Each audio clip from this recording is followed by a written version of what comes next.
Yo, what a brother gotta do to get some Teenage Mutant Ninja Turtle pies around here? Now available in paperback and e-readers. Isis, Revenge of the Cyber Goddess. The goddess next door takes on the threat of a deadly digital diva driven to destroy the world in this action-packed, all-new Isis series adventure. Get Isis, Revenge of the Cyber Goddess featuring a bonus pin-up and the other 2 books in the Cyber Goddess saga at online bookstores everywhere today.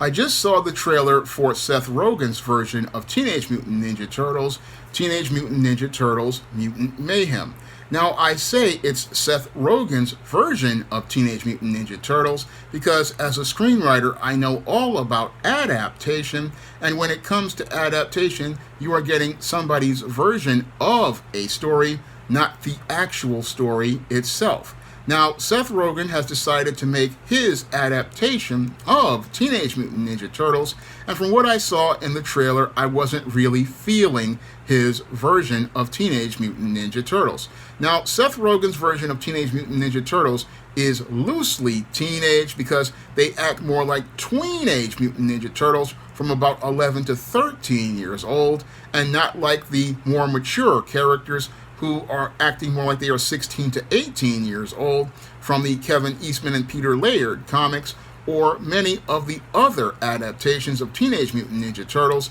such as the 1988 animated series, the 1990 Teenage Mutant Ninja Turtle movie and series of movies like Secret of the Ooze and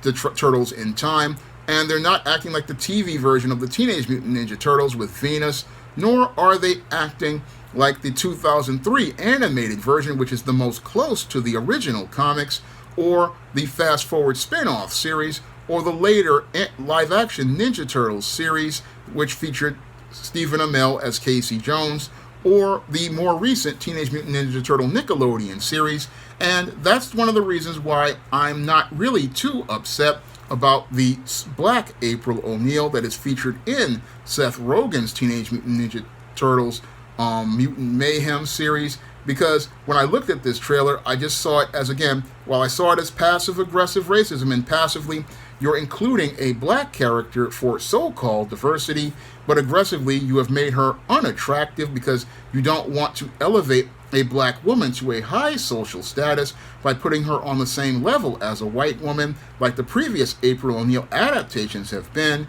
While I saw this racism being presented to me, I really was indifferent to it because I'm not going to go see this version of Teenage Mutant Ninja Turtles, which I basically call Tweenage Mutant Ninja Turtles, and it really shows me how immature Seth Rogen is as a filmmaker and how immature he is as a storyteller, because when I look at his adaptation of Tweenage Mutant Ninja Turtles, I really do not see teenagers who are ready to be heroes in a half shell. No, I see a group of extremely immature and juvenile characters that really are not true to the spirit of the original Teenage Mutant Ninja Turtles. Now, while the Teenage Mutant Ninja Turtles used to clown and joke around here and there, they never took it to the levels that I see here with Seth Rogen's version of Teenage Mutant Ninja Turtles. And when I look at Seth Rogen's Tweenage Mutant Ninja Turtles, it looks like it's something that's going to be filled with a lot of adolescent and toilet humor. And the whole beauty of Seth Rogen's version is that I have the option of passing on it and not really having to go getting super upset about it, because with multiple versions and multiple adaptations of Teenage Mutant Ninja Turtles to watch, I can easily go out here and pass on watching this version. And I know that sooner rather than later, there will be another version of the Teenage Mutant Ninja Turtles out sooner rather than later. And since there will be another version out, I can go out here and see another filmmaker's interpretation of Teenage Mutant Ninja Turtles, and hopefully maybe Little Debbie or McKee Foods will finally bring the pies back for people like myself who enjoyed Teenage Mutant Ninja Turtle pies to get a chance to have them again and share them with our kids. So when I see all of these guys on social media, these YouTubers, getting all butthurt and upset over the Black April O'Neil, I just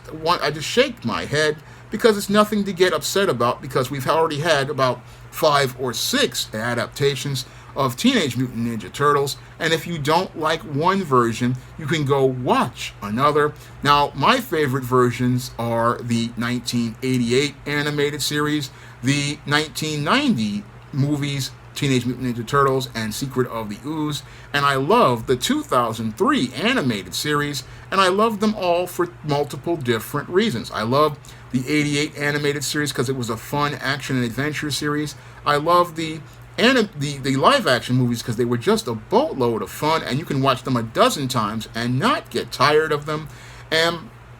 I love the 2003 version of Teenage Mutant Ninja Turtles because it is the truest to the comics, and the Fast Forward series was pretty decent. And while people are upset about a black April O'Neil, they aren't really getting in a hissy fit over the whitewashing of Baxter Stockman, who was black in the comics. Now, Baxter Stockman was black in the comics, but way back in the 1980s, they whitewashed him so they could sell more figures, and we didn't get a black Baxter Stockman until about 2003, and that was an egregious affront as I see it, because what they were saying was a black man couldn't be presented as intelligent, nor could a black man be presented as a foe of the Ninja Turtles. And again, that basically was them trying to go out here and whitewash a character, but you have people upset about the so-called blackwashing of April O'Neil, and again, it's nothing to get upset about because, again, if there are multiple versions of Teenage Mutant Ninja Turtles out here, then there's no reason to get mad. If you don't like one version of this series, there are 5 or 6 others because these characters have been adapted multiple times, and I know I left out the more recent animated series that kind of came and went. But again, that is the beauty of Ninja Turtles, in that we can get multiple versions and multiple versions of the story, and we can go out here and just if we don't like one version, we can go watch another. Now, I'm not a fan of the ADHD animation that tries to mimic Into the Spider-Verse. I'm not a fan of the, again, immature way the Turtles are acting, and I'm not a fan of the black April O'Neil. But I'm not going to just go out here and lose my mind like many other YouTubers, because I understand that, again, at the end of the day, it is my money. At the end of the day, I have a choice of where I want to spend it, and if I don't want to spend it on Seth Rogen's version of Teenage Mutant Ninja Turtles, then I can go over to a streaming service or go over to Amazon and pick up the DVDs of multiple versions of Teenage Mutant Ninja Turtles and possibly get to watch the version of Ninja Turtles that I want and see the story of the 4 turtles who fell into the ooze. That is the whole joy of Teenage Mutant Ninja Turtles. I'm not going to go getting upset over so-called SJW narratives and identity politics or whatever many of these guys who are online get into, because I feel life is too short to get upset about somebody else's adaptation of somebody else's intellectual property. No, my life is too short to spend getting upset about other people's adaptations of other people's intellectual properties that they're going to sit there and make money on regardless of how I feel. No, my time is better spent creating my own intellectual properties like John Haynes or Isis or Easting or even Spinsterella. I can go out here and work on creating the next character rather than getting upset about a character that Kevin Eastman and Peter Laird have gotten paid for the millionth time, because with each adaptation, Kevin Eastman and Peter Laird are getting paid, and it doesn't matter whether it's Seth Rogen, it doesn't matter if Vanilla Ice gets a cameo, all at the end of the day, Kevin Eastman and Peter Laird are sitting on a stack of money on royalties from a intellectual property that has aged very well. So you have all these guys online getting upset, all these guys getting butthurt, but I'm not getting butthurt because I understand that this is business, and since it is business, I don't need to take it personal. If I don't like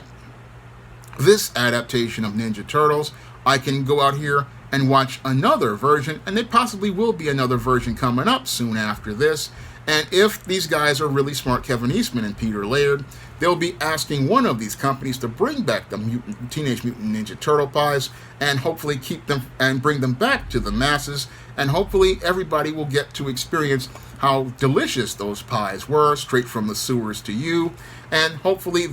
our kids will get to enjoy a Teenage Mutant Ninja Turtle pie. And that's the one thing I would have loved to have seen. I would love to see a return of the Teenage Mutant Ninja Turtle pies, because we've gotten so many Teenage Mutant Ninja Turtle versions,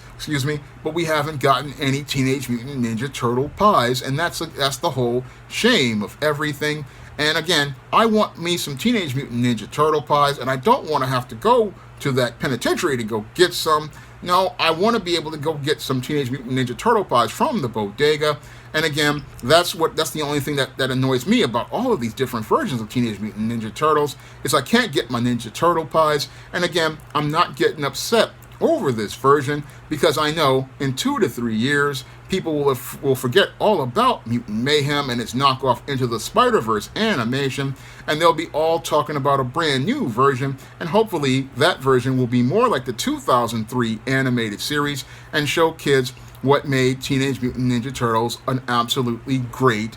story overall. Now, if you want to pick up some of my comics, you can pick up John Haynes at Death's Door on Lulu right now in paperback by clicking the link in the description box. And if you want to pick up my first comic overall, East-Team No Good Deed, which I did with Bill Walko, you can find that comic on Kindle for 99 cents. And if you want to pick up some of my action-packed fantasy, like the ISIS series, the East-Team series, the John Haynes series, and the books of the Spinsterella trilogy, you can find those books along with the Thetas and Eternal Night on Amazon.com in paperback and Kindle format. You can also find those comics and books on other online booksellers like Smashwords, the iBookstore, and Google Play. And if you want to see me do more videos about comics, science fiction, and fantasy, you can donate to my Patreon, my PayPal, and my Cash App by clicking the links in the description box. That's all I have to say for this video. You can comment, rate, and subscribe.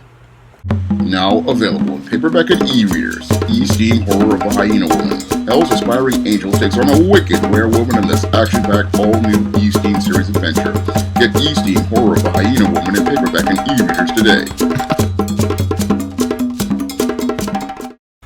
Now available on Lulu, John Haynes at Death's Door. The man who rules the world takes on the Greek god of death in this action-packed, all-new John Haynes comic book. Get your copy of the first John Haynes comic at Lulu.com today.